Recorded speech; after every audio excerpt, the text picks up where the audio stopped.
Hello everyone and welcome back for week 7. We got 1 week to go on this. Hello everyone and welcome back for week 7. Rounding the corner here at the end of the semester. For some of you it's going to be, it's just a matter of crossing some T's and dotting some I's. You've done all the work and you're not only done the work, but done it on time. It's been good. It showed improvement from week to week. Students have, in this class, I should say, it's been a little interesting with some of the online classes, but the percentage in this class is pretty decent now, and I have, not same boat as last week. I do have most of you caught up. I have a couple more days here posting a few things that were some issues with some of your files, including some that were posted on your end incorrectly. Make sure that you monitor your files, that you know that you gave me something that was an openable file. I did have a couple of issues with those and a couple of submissions that were blank that I noted in the drop boxes. But though anything like that is noted in there, and then for the semester here, I want to draw everybody's attention to what I posted here last week after a regular weekly was posted. Quick comments on that rhetorical analysis, just reminding students about the posting. You know, when you have the final draft, you're looking for feedback from rhetorical analysis summary outline, and then the draft credit from the draft submission. Remember, I don't go through those and go line by line on those. You utilize the tutoring services for those. I look at the content. So when we're looking at what I see so far is two things. One, here we have coming up in the schedule here, rhetorical analysis finalization, and then memoir rewrites. So far right now, I only have a couple of you that on the final draft submissions back to you. I only have a few students that I'm even recommending that they do a rewrite, and those students, they're not too extensive for those ones as far as what I can see right now. So there'll be a couple of students that I'll recommend it to, and I'll work with you guys over the next week with on anything we need to do there for a revision. Most of it, guys, is just please make sure you're reviewing, listening to my audio feedback on anything and looking over any marks that I left on the page. Purple ETS data or the blue marks that I put in specifically for my own individual notes besides the ETS. I do go through and monitor the ETS and adjust and cancel anything that's not correct, and I do go through and actually make more commentary on there so that you can understand what it means. But make sure that you're looking those over so that you understand them. It's going to come down to this week now on your summary with working thesis, primary points of support, and works cited pages on those submissions that I got in so far. I'm going to be going through on those and looking at what you guys have submitted and responding just in terms of whether or not those components meet the criteria. Finish the outline, and as soon as you get an outline in, I will try to respond to the outlines as soon as I see them coming in. And then the last week, you guys will just be doing the draft of the paper, finalizing the paper on itself. You'll do the outline. When you do this outline with abstract on here, this is for our week 7 on this. I don't have additional readings that I'm adding for this. Stick with your peer-reviewed articles that you guys are going through. I will have this week on this for the writing, research paper, summary, working thesis, primary points of support. Now this week on here for rhetorical analysis and research. Rhetorical analysis would be the final draft on here. You'll see that when you guys open this up for you. When this posts for you guys, this will all already be listed there. The rhetorical analysis final draft, the 26th. The research paper outline will be the piece that's due on the 25th. I'm going to put it in there in the schedule too for the actual essay portion, the final submission. That's on the 27th. Your class technically ends on the 28th. I just want to make sure that I have a buffer there at the end of the term. So this will post up here. It'll show this week on the 7th week. It'll be submitting by the end of the week those pieces, the rhetorical analysis final draft and the research paper outline that will be on here, and then the final week.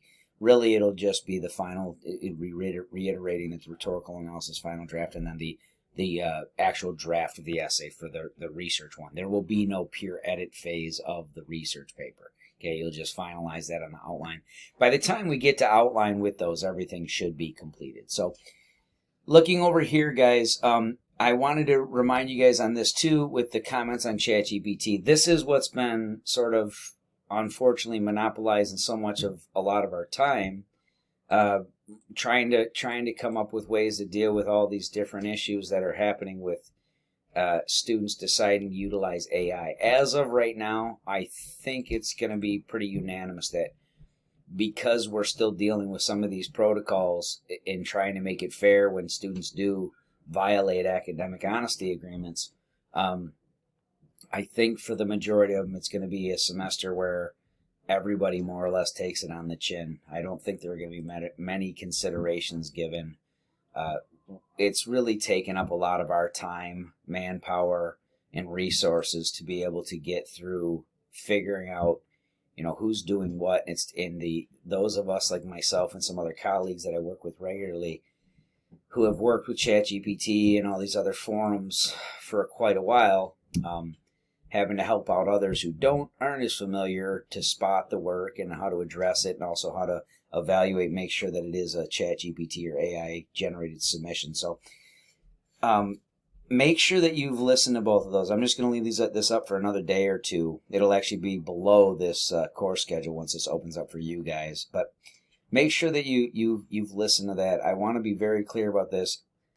It's not that I don't think people deserve second chances. All of us feel that way on most things. But this has been something we've been ahead of for a long time and have been trying to be very thorough with our warnings about it, telling students what the consequences are, and also making it very clear that this is not something that's allowed in academically honest work.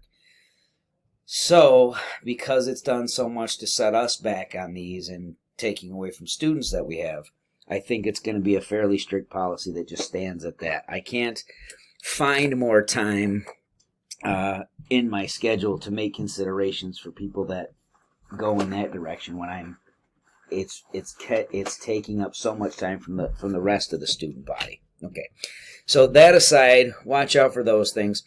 So this week you're finalizing rhetorical analysis, and if anybody who gets a notice on your memoir final draft that says you should do a rewrite, watch for those. And then the research paper on here, you're doing the outline, and the outline itself, you just download the template, pretty straightforward. Watch the instructional video there. Remember, just like everything else, you're removing any sample things that are created. So a general to specific intro, think of the general category your topic would be in. Here's one that I did using the cognitive behavioral therapy as a comparison point because we're going to be talking about music therapy. So a general category, there are a number of types of therapies, right? A specific one as a specific example is cognitive CBT. So gives the reader some context in the specific category. That's not yet our topic. And then you use a comparison point. Similarly, the concept of musical therapy was pioneered, and you give the topic information. Remember that on this, guys, the whole point of having that summary and thesis that you did is that for the most part, you guys have already written most of these things. You've written most of your intro for your topic and thesis, and now all you need to do is add a general statement and a specific statement to what you already have from that summary thesis. Most of that stuff that you have on that whole summary you gave me, most of that will all fit right here in the your topic and then thesis section of this, so most of that's done. Then you just have to come up with a general statement and a specific example that establishes the context for your reader. Remember, your topic sentence should go right here for your body one, and then I should see at least these details down below. Now, in the details that are listed down here, pay attention to the quote formatting and pay attention to what it says about quote forming in the drop boxes too. If you're doing this correctly, anytime you've given a topic sentence and you're going to actually be using a quote as some form of support, you have to follow the intro quote, give quote, explain or defend quote. The framing of that is here. The major support would be making a claim. In other words, one area, if we said, one primary benefit of using music therapy has been shown in, let's say, cognitive function of people suffering from early stage Alzheimer's, right? Let's say that's our statement that we see there, and we say one benefit we see with early onset Alzheimer's, the people is the following, right? And you make the claim about that one area benefit for Alzheimer's. For instance, in the article, and we do not need titles of articles here. Guys, this gets confusing for some students at times. This is an abbreviation of a title. If you don't know how to abbreviate titles, then don't do that. Just refer to the article. Just say in one article, or in an article published, in 2019, whatever. Then give the content information, the quote that would support the claim that you made here, and then explain and or defend. And all you're explaining and or defending is what you've already stated. You're reiterating to your reader how the quote you provided proves the point that you made. Okay? Any points of clarification there need to be made can also be restated there. Just remember, that's the main approach for that. Okay? Intro quote, give quote, explain or defend quote. Now, I have these listed in here. This would be, you have to have so many quotes per body paragraph, so make sure you note that. We see 10 sentences needed here for this body support. If you think about just having 2 quotes here, if you just use 2 quotes, you already will have 6 sentences for this paragraph, and then 2 more of just going over a basic major claim, minor support without a quote as support. You have your other 4 sentences right there and be done. So you would have a total of 10 pretty easily with just utilizing 2 quotes and then 2 other supportive points. Make sure that you review all of this and complete each one of these for the body paragraphs that you have on this. Everybody should have 3, unless there's something else that you and I have discussed, but I haven't seen anything that would indicate anything besides a 3-paragraph structure. Now, on the conclusion, it's standard in a restatement of all those primary claims. The abstract that comes afterwards, just read through this and explain these things. Finish this up, and what's going to happen with this is your abstract that you write here will end up being the first paragraph when we put it in the essay. And the reason that we write it afterwards on here is this. We don't know what an abstract's going to say until we're completed with all the research and the writing, because an abstract tells the reader more or less everything the report is about, even some of the results, the research and things that were discussed, and maybe even some of the overall findings and recommendations following the discussion portion. So just note that this is set up specifically like this because you've now written everything else you needed for your paper, and now that it's all done in its framework and skeletal form, now you can go through here, figure out what you're going to say. Remember, third person, keep it in third person objective. Steer away from contractions. I shouldn't see the word you or your in anyone's work, and we shouldn't see any contractions in a formal piece like this one, okay? So write this in total. You'll finish this out based off of what you've written in the rest of the paper, and then when you go to your drafting stage, all you'll do is take the contents from your abstract, and that will be the first paragraph, not the last, okay? We only write it after in the outline because we don't know what we're going to put there until we're done with the rest of the paper, okay?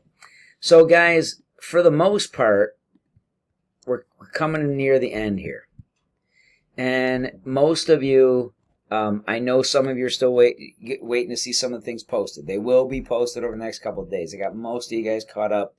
If I hadn't been dealing with 4 or 5 of these cases between your class and one other online class of these things, it would have been done by Friday, but it ended up being a weekend of conferencing over some of these outstanding issues. We'll call them outstanding issues. So your video here, I will be moving these 2 back down into the regular portion of the schedule though, so just please note that. If you got any questions, guys, let me know. I'll do my best to give you as much feedback on each one of the things that I can. But at the very least, I will post grades on there, and I will have any notation that I need to give to you. I'll at least leave you an audio one on there. If I can't do more just because of time. And anybody that I need to, I've been working with those individuals in class who've had some issues with getting some submissions in for different reasons, not the outstanding ones of academic integrity, right? So I'll do my best to make sure everybody gets a fair opportunity to get, be successful in the class. And anything that you didn't have a feedback file on before you submitted, like a rough or a final draft on any of those, just remember, I always take that into consideration, and I don't take further points away. And if something needs to be addressed, my main thing is that you learn the basics on all of these and you understand the fundamentals of the writing and the writing style, okay? So those things are always the most important. So the grade to me is not the most important. But if you got any questions, let me know. I look forward to seeing the work, and thanks for keeping